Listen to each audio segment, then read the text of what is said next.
Bonjour, je suis Evelyne Mengakour, je suis journaliste, éditorialiste et désormais auteure d'un ouvrage intitulé Les Chroniques des Macs, regard caustique sur notre quotidien. Et ce matin, c'est moi qui paye la tasse du café des mots. Un seul mot, je dirais l'indignation. Parce que la plupart des chroniques partent d'une indignation.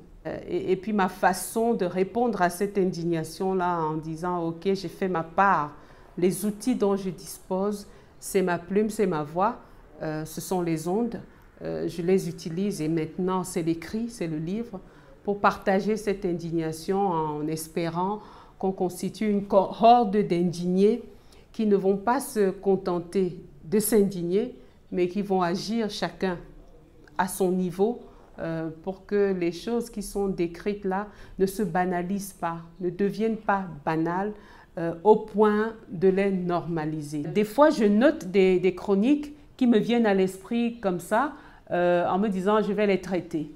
Mais je ne suis pas un ordre chronologique. Quand je viens écrire les chroniques, il y en a sur lesquelles je passe pendant des semaines et j'arrive pas à les prendre pour les évoquer.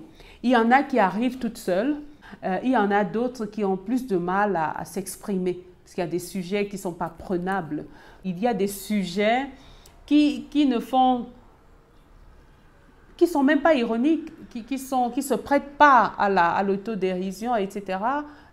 Cameroun, mon beau pays, au Cameroun, je pense, est une chronique que j'écris une veille de 20 mai, où je me dis notre pays est l'objet d'un bashing, parfois des Camerounais eux-mêmes qui ne savent pas reconnaître la chance, la grâce d'appartenir à un pays. Il y a des gens qui sont apatrides et qui n'ont pas où aller. Nous avons la chance d'avoir un pays qui a ces imperfections, mais c'est notre pays et que le devoir peut-être nous commande de le défendre. Les figures de style dans mes chroniques sont un peu le yaourt qui accompagne la prise du médicament, si vous voulez. C'est ce qui apporte le côté douceur à des sujets qui parfois sont des sujets graves ou qui sont des sujets, on va dire, pas difficiles à aborder, ou alors ce sont des sujets qui pourraient amener le lecteur ou l'auditeur à se refermer et à ne pas accepter la critique. Les figures de style ont été dans le recours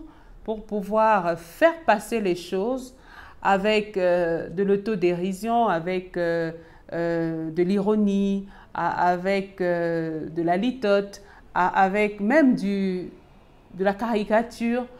Ces figures de style, c'est vraiment mon arme d'écriture pour permettre de naviguer entre des sujets qui auraient paru compliqués ou des sujets à première vue un peu bénêtes, un peu banals, mais qui, relevés justement par ces figures de style, donnent une autre consonance, un autre relief. C'est vraiment des trésors qui permettent à l'expression écrite de se colorer, de se diversifier, de s'adoucir, sans trahir l'objet principal de la chronique à chaque fois.